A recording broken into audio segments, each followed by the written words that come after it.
Hello and welcome everyone. The online गुरु में मैं सुनील शर्मा आप सभी का स्वागत करता हूं। जैसा कि आप सभी को लंबे समय से इंतज़ार था कि सैनिक स्कूल एंट्रेंस एग्ज़ाम 2024 का ई काउंसलिंग हो चुका है, राउंड 1 भी हो चुका है। रिज़ल्ट कब आएगा? तो जी आज 9 अप्रैल 2024 के दिन इसका रिज़ल्ट अनाउंस किया जा चुका है। आज के सेशन में फिर मैं एक चर्चा क्या करने वाला हूँ। नंबर 1 तो मैं ये बात करूँगा कि रिज़ल्ट इतनी देर से क्यों आया। नंबर 2 मैं ये बात करने वाला हूँ कि आप अपना रिज़ल्ट कैसे चेक कर सकते हैं कि आपको स्कूल मिली है या नहीं। नंबर 3 मैं यहाँ पे उनके लिए बात करूँगा जिन्हें स्कूल अलॉट हो गया है, उन्हें क्या करना चाहिए, एक्सेप्ट कैसे करना है, रिजेक्ट कैसे करना है एंड ऑल दैट डिटेल्स जो आप सभी को इस सेशन में जानने की ज़रूरत है, वो सभी हम लोग यहाँ पे कवर अप करने वाले हैं। मैं हूं सुनील शर्मा और ऐसे ही रेगुलर सेशंस आप लोगों के लिए लेकर आता हूं। इन सभी को देखने के लिए चैनल को सब्सक्राइब कर बेल आइकन प्रेस करना ना भूलिएगा ताकि आपको टाइमली नोटिफिकेशन मिल सके और एग्जैक्ट सही डिटेल्स आपको मिल सके। तो चलिए आज का सेशन शुरू करते हैं। सबसे फर्स्ट हम लोगों को यहाँ पे बात कर लेना चाहिए कि आप अपना रिज़ल्ट कैसे चेक करने वाले हैं और क्या डेट्स हैं, किन डेट्स तक आप क्या काम कर सकते हैं एंड ऑल। सबसे फर्स्ट तो अगर आप देखेंगे तो रजिस्ट्रेशन जो था चॉइस फिलिंग 15 मार्च 2024 को स्टार्ट हुआ था। वेबसाइट क्रैश हो रही थी, बार बार समय लग रहा था, तो टाइम एक्सटेंड करते हुए लास्ट डेट थी 31 मार्च 2024।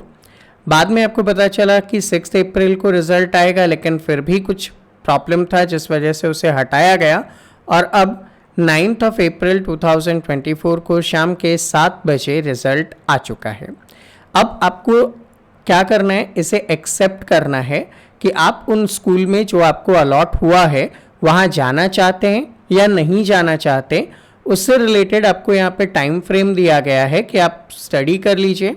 अगर आपको लगता है कि जो स्कूल आपको मिला है वो आप बेहतर है, आप वहाँ पे जाना चाहते हैं, देन आपको एक्सेप्ट करना है।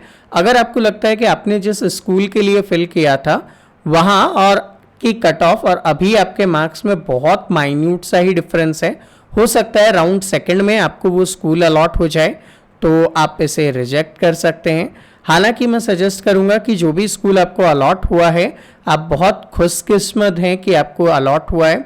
बहुत सारे बच्चे हैं, आप अराउंड 2.6 लाख स्टूडेंट्स में से एक हैं जिन्हें ये स्कूल अलॉट किए गए हैं। तो मिलने के बाद आपको स्कूल ड्रॉप नहीं करना चाहिए, मेरा सजेशन है। बाकी पेरेंट्स अपने अकॉर्डिंग रिसर्च करें और उसके बाद अपना डिसीजन लें। तो लास्ट डेट क्या होगी? 12 अप्रैल होगी। अगर आप एक्सेप्ट कर लेते हैं तो फिर आपका डॉक्यूमेंट वेरिफिकेशन और मेडिकल 15 अप्रैल 2024 को होगा और इसके बाद लास्ट डेट तक डॉक्यूमेंट वगैरह करवाना और फीस सबमिट करवाने की जो टाइम है वो 27 अप्रैल दिया गया है। इसके बाद अगर कोई पेरेंट जो है वो रिजेक्ट कर देते हैं, कोई सीट वैकेंट रहती है, तो उसके लिए फिर स्टार्ट होगा राउंड नंबर 2 और राउंड नंबर 2 के लिए आगे बढ़ो उससे पहले आपको कुछ चीज़ें जान लेनी पड़ेगी। जैसे राउंड 1 के अंदर क्या हुआ है, ठीक है, राउंड 1 के अंदर जो कट ऑफ है वो कितनी गई है उसके बारे में आपको आइडिया हो जाना चाहिए। और वो सारी चीज़ें देखने के बाद अब 27 अप्रैल चूँकि लास्ट डेट है वहाँ पे ज्वाइन करने का, उसके बाद ये पता चलेगा कि अब कितनी वेकेंट सीट है और उसके अकॉर्डिंग फिर आप स्कूल सेकेंड राउंड के लिए सिलेक्ट करेंगे। हालांकि इसके लिए भी मैं आपको गाइड करूंगा, रेगुलर बेसिस पे वीडियोस आपके लिए अवेलेबल होती रहेंगी। अब बात करता हूँ रिजल्ट कैसे चेक करें। तो चूंकि ऊपर जो साइन इन का ऑप्शन था उसी पे आपको क्लिक करना है। यहाँ पे आपका यूज़र नेम जो कि बेसिकली आपका एप्लीकेशन आईडी था, पासवर्ड जो आपने जनरेट किया था और यहाँ पे जो समय समय पे कैप्चा कोड आता है वो आपको एंटर करके यहाँ पे साइन इन पे क्लिक कर देना है। जैसे ही आप साइन इन पे क्लिक करते हैं, अगर वेबसाइट अच्छे से फंक्शनल है तो आपके सामने ये वाला विंडो ओपन हो जाएगा। इस विंडो में नीचे यहाँ पे दिया है कैंडिडेट रिजल्ट, उसे आपको क्लिक कर लेना है। अब कैंडिडेट रिजल्ट को क्लिक करने के बाद 2 सिनेरियो बनते हैं। ऊपर वाला सिनेरियो तब मिलेगा जब आप सिलेक्ट हो गए हैं, नीचे वाला सिनेरियो तब मिलेगा जब आप राउंड 1 में सिलेक्ट नहीं हुए हैं। तो अगर आप सिलेक्ट हो चुके हैं तो आपको कुछ ऐसा दिख रहा होगा जहाँ पे स्कूल का नाम दिया गया होगा, क्योंकि हमारे डिटेल्स जो हैं स्टूडेंट्स हैं उनकी डिटेल्स मैं आपके साथ शेयर नहीं करूँगा, तो यहाँ पे मैंने ये सारा हटाया हुआ है। वहाँ पे उनको स्कूल का नाम दिया गया है, राउंड 1 का रिजल्ट है, कौन सी कैटेगरी में आपको वो स्कूल मिला है, एंड मेडिकल कहाँ पे होगा ये आपको तब पता चलेगा जब आप एक्सेप्ट एंड कंटिन्यू करोगे तब। अब जैसे ही आप एक्सेप्ट एंड कंटिन्यू करते हैं ना, तो आपको यहाँ पे मेडिकल सेंटर दे दिया जाएगा और उसके बाद आपको उस मेडिकल सेंटर पे जाके अपना मेडिकल करवाना है। सेकेंड थिंग, अगर आपको जो स्कूल मिला है आप चाहते हो कि यार नहीं, सेटिस्फाइड नहीं हूँ, आपने मेरिट लिस्ट वगैरह कट ऑफ वगैरह देखा और आपने कंपेयर किया कि आपके मार्क्स में आधा 1 नंबर का ही डिफरेंस है, हो सकता है कि सेकंड राउंड में आपको ये सीट मिल जाए। ये सिर्फ पॉसिबिलिटी है, कई बार ऐसा होता है कि पेरेंट्स रिजेक्ट करने के बाद फंस जाते हैं, सेकंड राउंड में उन्हें मिलता भी नहीं है सीट। तो चीज़ों को सोचने के बाद आप देखें, और अगर आपको लगता है कि नहीं आप राउंड 2 के लिए अप्लाई करेंगे तो आपको रिकंसिडर पे क्लिक करना है, और आपको लगता है कि यार अब अप्रैल हो चुका है, मैंने ऑलरेडी बच्चे का कहीं और सिलेक्शन हो गया है, मैंने उसे कहीं और भेज दिया है और अब मुझे काउंसलिंग में पार्टिसिपेट लेने की ज़रूरत ही नहीं है, तो आप एग्जिट काउंसलिंग कर सकते हैं, अनलेस आप पोर्टल को क्लोज करके थोड़ी दिन का समय, जो कि आपको टाइम दिया गया है 2 दिन का, वहाँ पे आप सोच समझ के उसके बाद अपना डिसीजन ले सकते हैं।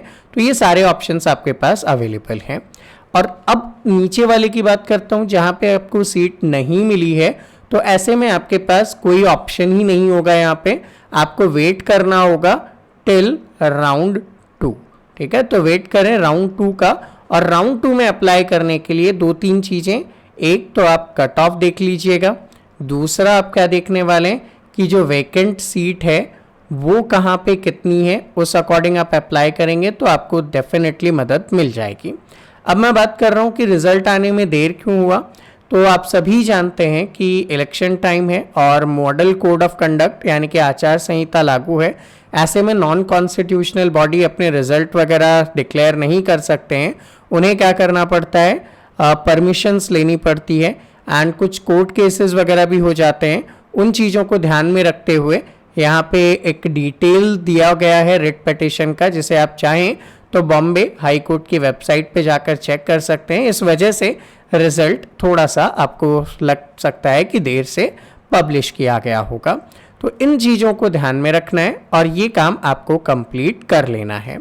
सो आई होप ये सारे इन्फॉर्मेशंस आप लोगों के लिए हेल्पफुल रहे हों। ऐसे ही रेगुलर अपडेट्स के लिए आप हमें फॉलो कर सकते हैं। एंड अगर आप हमारे साथ RIMC, RMS, सैनिक स्कूल, नवोदय विद्यालय, गुरुकुल जैसे अदर वेरियस एंट्रेंस एग्जाम्स की प्रिपरेशन करना चाहते हैं तो 7737653468 पर आप मुझसे कांटेक्ट कर सकते हैं। मिलते हैं आपसे अगले सेशन में, तब तक के लिए जय हिंद।